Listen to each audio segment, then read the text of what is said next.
Hola a todos, mi nombre es José Andrade Méndez, me acompaña la doctora Sol Fernández, somos médicos del Servicio de Anestesiología del Hospital Italiano y en esta vez vamos a charlar acerca de las características del paciente con síndrome de apnea del sueño, a la vez que hablaremos de los sistemas de ventilación en estos pacientes, como es el uso del CPAP y la cánula de alto flujo. El objetivo de esta charla va a ser reforzar el concepto de SAOS, describir las terapéuticas no invasivas para optimizar la oxigenación y enfatizar los cuidados hacia el paciente durante su estadía perioperatoria. Antes de seguir es necesario saber qué es el SAOS. Es el síndrome de apnea-hipopnea obstructiva del sueño, que es un trastorno del sueño caracterizado por episodios recurrentes de colapso parcial o completo de la vía aérea superior, asociado a una disminución de la saturación de oxígeno y con múltiples microdespertares durante el ciclo del sueño. ¿Por qué está causado? ¿Cuál es la fisiopatología? En primer lugar, la causa principal es la pérdida del tono muscular de la vía respiratoria superior desde el paladar blando hasta la hipofaringe y la lengua. Existe un aumento del tejido adiposo entre los tejidos, entre la masa tisular y la consistencia.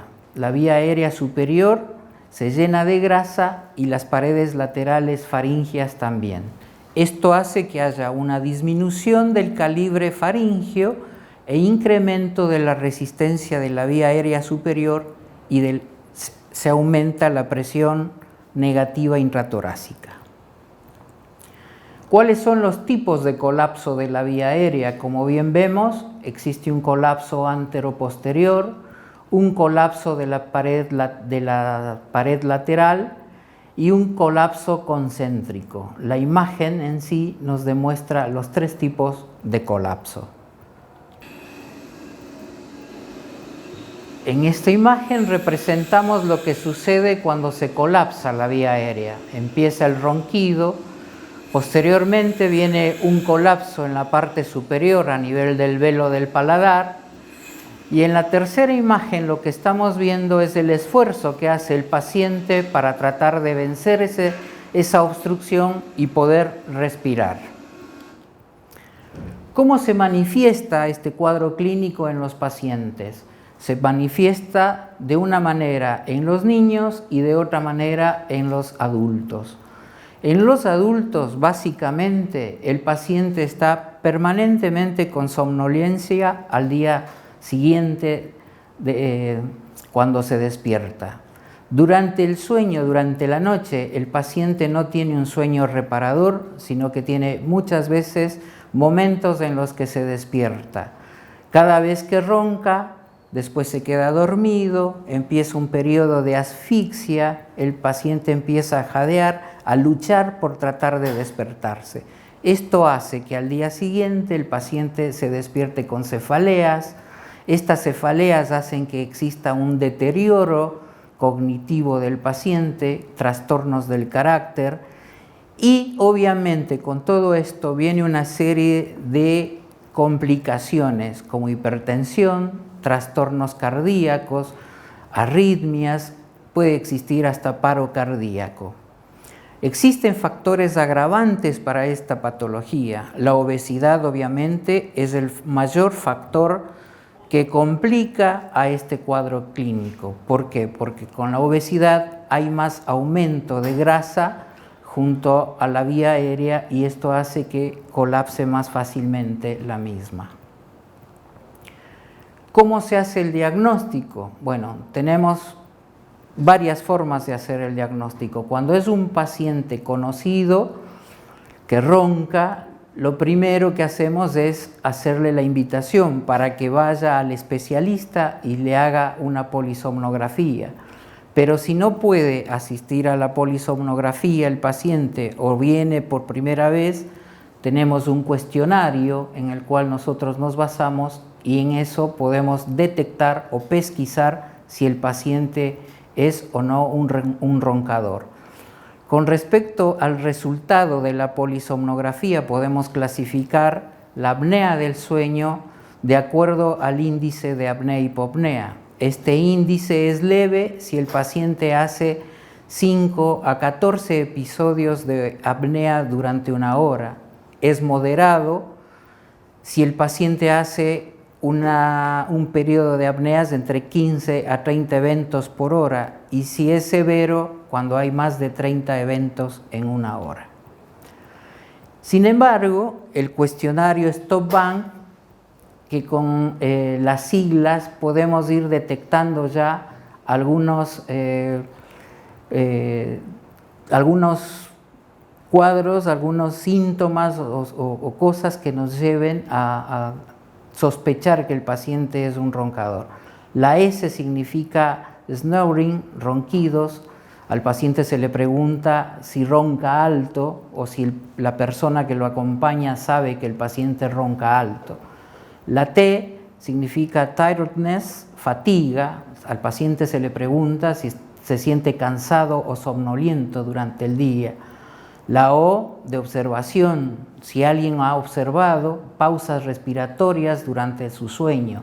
Por lo regular, la pareja o el acompañante o alguien que duerme junto al paciente se da cuenta si este paciente hace pausas cuando duerme.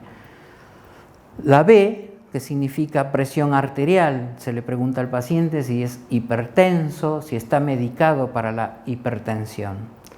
La B también indica el índice de masa corporal. Un índice superior a 35 es altamente positivo para que el paciente sea clasificado dentro de apnea de sueño. La A, edad. Un paciente mayor de 50 años está en riesgo de tener ronquidos. La N, de la circunferencia del cuello, la circunferencia cervical mayor a 40 centímetros, también es un factor positivo hacia el ronquido. Y el sexo, por lo regular en los hombres, es un factor predisponente. ¿Qué debo saber acerca de los pacientes con SAOS? Tengo que saber cómo viene el paciente para manejarlo en el preoperatorio. Para eso debo hacer una evaluación consistente, saber todos los antecedentes del paciente, saber si el paciente, más allá de la obesidad, sufre de otra patología. Posteriormente, preguntarle si consume drogas, si consume algún tipo de medicamentos que pueden empeorar o no el manejo durante algún procedimiento quirúrgico, saber el manejo intraoperatorio que le voy a hacer. Esto me sirve para saber el tipo de anestesia que le debo hacer al paciente. Hay sensibilidad a cierto tipo de medicamentos, como por ejemplo los opiáceos, las benzodiazepinas. Cualquier medicamento depresor sobre el sistema nervioso central actúa empeorando el cuadro de apnea obstructiva y dando problemas para poder llevar adelante al paciente. En el manejo posoperatorio tendremos que saber bien cómo lo voy a manejar, tratar de evitar el dolor en estos pacientes si ha sido sometido a una intervención quirúrgica. Tengo que procurarle una analgesia sin opiáceos para que no se me deprima y procurarle una buena provisión de oxígeno junto al monitoreo que me va a llevar a cuidar más de cerca a este paciente. Es indispensable mantener una buena posición del paciente en la cama sin forzar las posiciones en decúbito dorsal, sino más bien facilitarlo para que pueda ventilar normalmente. Eso lo hago sentando al paciente en una posición a 30 grados, semisentado ligeramente, con una máscara de oxígeno y fundamentalmente monitorizando con oximetría de pulso el valor del oxígeno en la sangre. Hay que brindarle el confort al paciente, hay que abrigarlo para que no tenga frío, para que pueda sentirse lo más normalmente posible. Sabemos que estos pacientes, por su cuadro clínico, tienen una vía aérea dificultosa. Eso va a hacer que sea un predisponente a la obstrucción de la vía aérea, mientras nosotros lo vamos a inducir al sueño o a la anestesia, o cuando lo vamos a despertar después de un procedimiento quirúrgico. Deberemos tener mucho cuidado, recordando que hay una depresión respiratoria secundaria a los medicamentos que había expuesto previamente. Los opioides en el posoperatorio juegan un papel preponderante porque pueden aumentar la depresión. Sabemos que la obesidad incrementa el riesgo de complicaciones y nuevamente, repito, el monitoreo continuo de la oxigenación y la ventilación es lo fundamental en el cuidado posoperatorio. Ahora bien, más allá de la clínica de todo esto, es fundamental cómo vamos a ventilar a este tipo de pacientes, y para ello vamos a recurrir a ciertos procedimientos, a ciertos dispositivos, especialmente en aquellos pacientes con una apnea respiratoria con un índice moderado a severo. En estos casos es necesario la utilización de presión positiva continua. Esas son las siglas de CPAP, que varios de estos pacientes llegan a la sala de operaciones con el dispositivo, y si no tenemos eso a mano, en las salas de recuperación tendríamos que tenerlo permanentemente. El CPAP es un tipo de ventilación que entrega un nivel continuo de presión positiva en la vía aérea, manteniéndola abierta, evitando que se cierre, evitando el colapso. Su uso es fundamental como tratamiento en los casos de SAOS moderado y severo, como lo dije anteriormente. En el fallo respiratorio agudo hipoxémico de cualquier etiología es indispensable manejarnos con el CPAP. ¿Qué es lo que necesito para que el CPAP sea eficiente? Necesito tener adaptada una máscara cerca de la cara del paciente, tener un dispositivo que me provea oxígeno a cierta presión, un regulador de presión, y con eso voy a lograr que hacia esa presión positiva se evite el cierre de la vía aérea. Tenemos ejemplos de los diversos dispositivos que se pueden utilizar.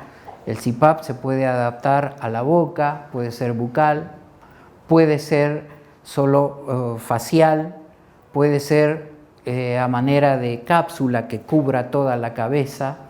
En fin, cualquiera que sea el dispositivo que empleemos y que sea CPAP va a favorecer la buena ventilación y oxigenación del paciente.